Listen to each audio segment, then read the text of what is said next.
নমস্কার বন্ধুরা, আজকের খাসির মাংস রেসিপি নিয়ে চলে এলাম। তো প্রথমে কড়াইতে তেল দিয়ে দিচ্ছি। কড়াইতে সাদা তেল দেব। সাদা তেল দিয়ে আগে আলুগুলো ভেজে নেব, তারপরে রেসিপিটা শুরু করব। উনুনে রান্না করছি অনেক দিন পর।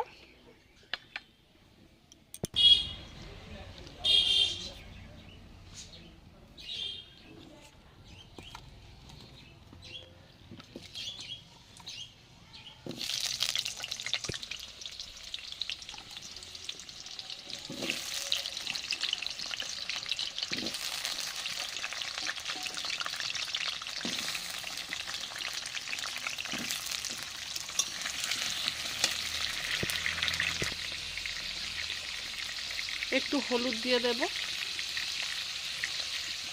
দিয়ে আলুটা ভেজে নেব। আলু ভাজা হয়ে গেছে, তুলে নিচ্ছি।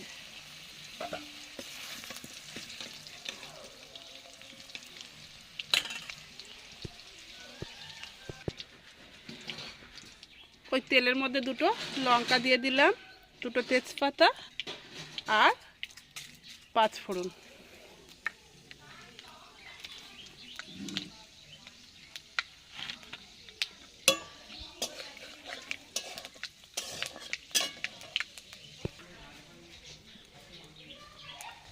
পেঁয়াজ দিয়ে দিচ্ছি।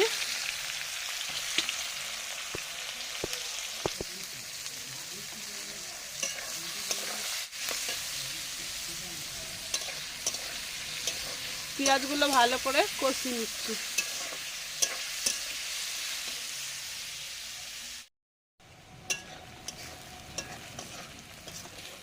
পেঁয়াজ এতটা কষানো হয়ে গেছে, এবার রসুন দিয়ে দিচ্ছি।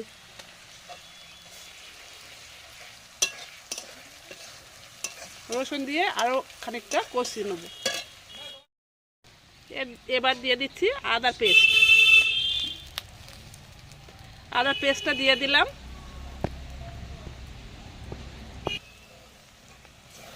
দিয়ে আবারও খানিকক্ষণ কষিয়ে নেব। দিয়ে দিচ্ছি টমেটো, দুটো টমেটো দিয়ে দিলাম।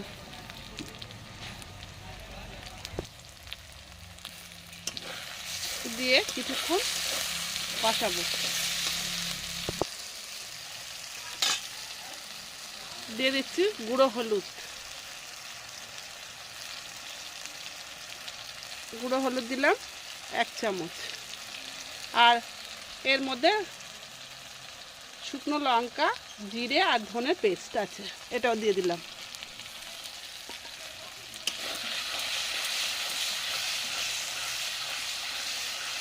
দিয়ে ভালো করে মশলাটা কষিয়ে নেব।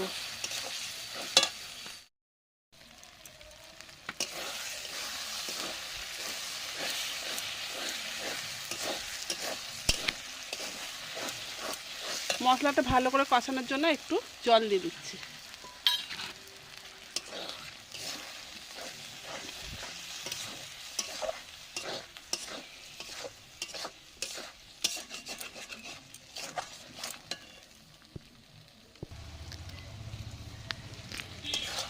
মশলার তেল ছেড়ে গেছে, এবারে আমি মাংসটা দিয়ে দেব।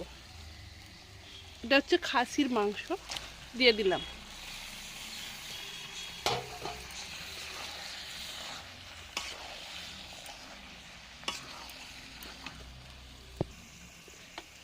মাংসটা দিয়ে এবার বেশ খানিকক্ষণ কষাবো।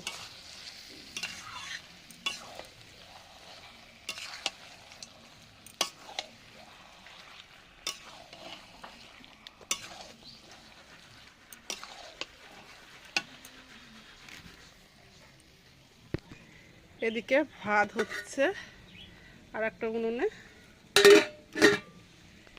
আর এদিকে মাংস কষানো হচ্ছে।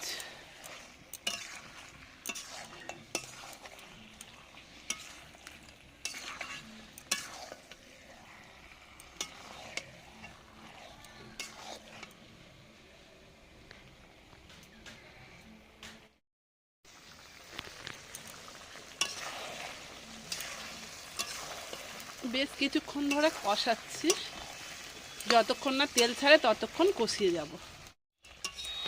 বেশ খানিকক্ষণ ধরে কষিয়ে এরকম হয়েছে, এবার লবণ দিয়ে দেবো।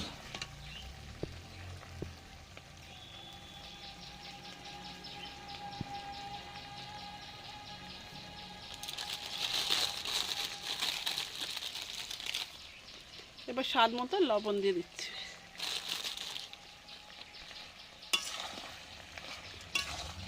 লবণ দিয়ে আরও কিছুক্ষণ কষিয়ে নেব। কষানো হয়ে গেছে, দেখুন তেল ছেড়ে গেছে। এবার আমি জল দিয়ে দেব।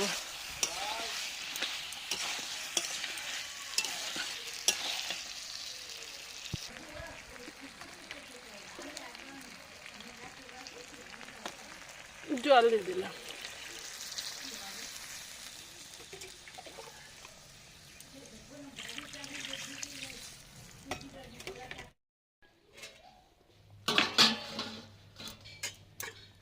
ঝোলটা বেশ কিছুক্ষণ ফুটিয়ে নিয়েছি। এবার ভাজা আলুগুলো দিয়ে দেব, কারণ প্রথমে দিলে আলু গলে যাবে, তাই একটু দেরি করে দিলাম। দিয়ে আবার ঢাকা দিয়ে দেব।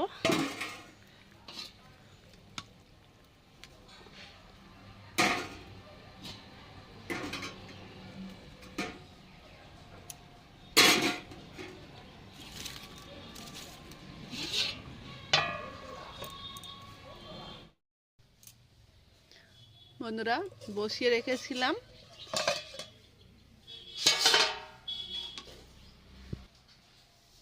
তো আস্তে আস্তে ফুটে ফুটে সিদ্ধ হয়ে গেছে, কমপ্লিট হয়ে গেছে। আমি এবারে গরম মশলা দিয়ে দিচ্ছি।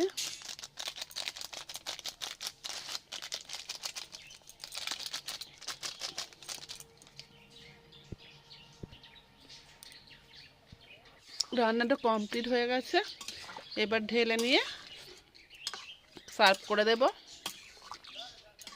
একটু ঝোল ঝোল রেখেছি, কারণ হচ্ছে আমরা একটু খাসির মাংসের ঝোল খেতে পছন্দ করি, তাই একটু ঝোল ঝোল রেখেছি। কালারটা খুব সুন্দর এসছে।